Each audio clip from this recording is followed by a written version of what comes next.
अस्सलाम वालेकुम। English speaking course के डे 3 में सबको खुशामदीद। अगर स्टेप बाय स्टेप इंग्लिश सीखनी है तो ये बिल्कुल परफेक्ट जगह है। आज हम इंग्लिश के 3 बहुत ही अहम लफ्जों पे बात करने वाले हैं, एम, इज और आर। अगर ये आ गया ना तो समझ लें कि बेसिक इंग्लिश सेंटेंसेस बनाना बिल्कुल आसान हो जाएगा। देखें, ये बात हमेशा याद रखनी है, इंग्लिश मुश्किल बिल्कुल नहीं है, सिर्फ सही तरीका चाहिए और हम उसी तरीके से सीख रहे हैं। रोज बस थोड़ी सी प्रैक्टिस और देखिएगा कि इंग्लिश कितनी आसान लगने लगेगी। इस सफर में हम साथ हैं, तो चलिए आज का लेसन शुरू करते हैं। तो सवाल यह है कि आखिर ये एम, इज और आर हैं क्या? इनके पीछे है सिर्फ एक सिंपल सा रूल। ये असल में है हेल्पिंग वर्ब्स। जी हाँ, मदद करने वाले वर्ब्स जो हमारे सेंटेंस को कंप्लीट करते हैं। अब नाम से ही पता चल रहा है ना?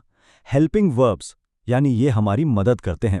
सोचें, ये सेंटेंस के वो दोस्त हैं जिनके बिना सेंटेंस अधूरा सा लगता है। इनके आने से ही जुमले में जान आती है, उसको एक पूरा मतलब मिलता है। ओके, अब स्क्रीन पे गौर से देखें। ये वो सबसे इंपॉर्टेंट रूल है, इसको बस जहन में बिठा लेना है। बिल्कुल सिंपल है। देखें, आई का बेस्ट फ्रेंड है एम, हमेशा साथ रहते हैं। फिर आते हैं ही, शी, इट, ये तीनों हमेशा एस के साथ आते हैं। सिंपल। और आखिर में यू, वी, दे, ये सब आर को पसंद करते हैं। बस इतनी सी बात है। आसान है ना?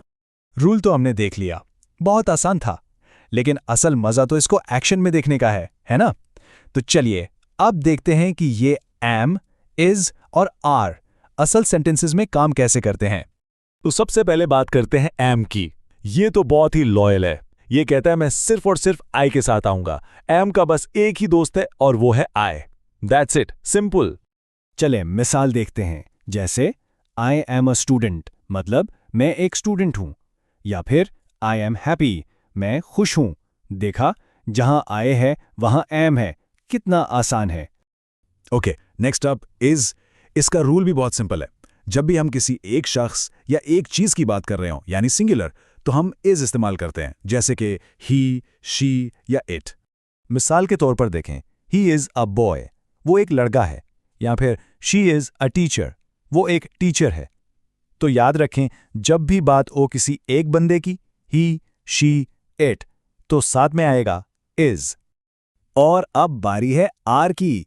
ये इस्तेमाल होता है जब हम एक से ज्यादा लोगों की बात कर रहे हो, यानी प्लूरल, जैसे कि वी यानी हम सब और दे यानी वो सब।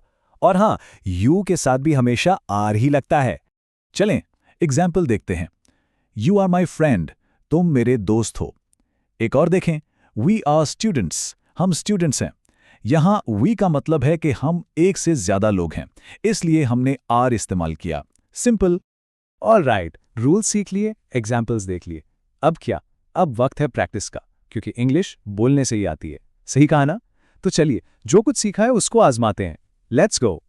ठीक है, अब करना यह है कि मैं एक सेंटेंस बोलूंगा और मेरे पीछे पीछे उससे रिपीट करना है। इससे जुबान पे चढ़ेगा, बोलने की आदत होगी। रेडी? चलिए शुरू करते हैं। चलिए मेरे साथ बोलें, आई एम हैप्पी। शाबाश। अब अगला, she is a doctor. Excellent. फिर वी आर फ्रेंड्स। बहुत अच्छे। और आखिरी, दे आर स्टूडेंट्स। जबरदस्त। ओके, अब एक छोटा सा टेस्ट हो जाए। घबराना नहीं है। स्क्रीन पे एक सेंटेंस है, बीच में एक जगह खाली है, बस उसको फिल करना है। पहला है आई अ स्टूडेंट। आई के साथ क्या लगता था? सोचें। और जवाब है एम। बिल्कुल सही। पूरा सेंटेंस हुआ आई एम अ स्टूडेंट। जबरदस्त, पहला टेस्ट पास। चलिए अगला वाला देखते हैं, शी हैप्पी। अब सोचें, शी के साथ क्या आता है, इज, एम या आर? अगर जहन में इज आया है तो बिल्कुल सही सोचा है। She is happy. एक्सलेंट, बहुत अच्छे जा रहे हैं। ओके, अब आखिरी test, the final one. They playing, यहां खाली जगह में क्या आएगा? और बिल्कुल सही जवाब है, अरे दे आर प्लेइंग। शाबाश, वेल डन। इसके साथ ही आपने ये सबसे जरूरी रूल सीख लिया है। अच्छा, एक बहुत जरूरी बात, चलें कुछ आम गलतियों पे नजर डालते हैं ताकि हम इनसे बच सकें। कभी भी, आई रिपीट, कभी भी आई इज अ स्टूडेंट या ही आर हैप्पी नहीं बोलना। हमेशा याद रखें, आई के साथ एम, ही के साथ इज। तो सही जुमले हैं आई एम अ स्टूडेंट और ही इज हैप्पी। तो बहुत बहुत मुबारक हो, इंग्लिश बोलने के सफ़र में एक बहुत बड़ा कदम आगे बढ़ाया गया है। ये सिर्फ रूल्स नहीं हैं, अब देखते हैं कि इनको असल ज़िंदगी में रोज़ की बातचीत में कैसे इस्तेमाल करना है। ये देखें, ये वो सेंटेंसेस हैं जो आज से ही इस्तेमाल किए जा सकते हैं। अपने बारे में बताना हो तो बोलें आई एम फ्रॉम पाकिस्तान। किसी और के बारे में शी इज़ एट होम। और हम सब तो ये कह ही सकते हैं वी आर लर्निंग इंग्लिश। देखा? सोचें जरा, अभी सिर्फ डे 3 है और कितनी अहम चीज सीख ली है। अगर इसी तरह रोज थोड़ा थोड़ा टाइम देते रहे तो 30 दिन में क्या होगा, इमेजिन करें। बस कंसिस्टेंसी जरूरी है।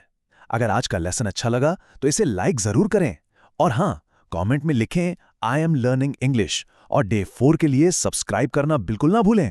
मिलते हैं अगले लेसन में।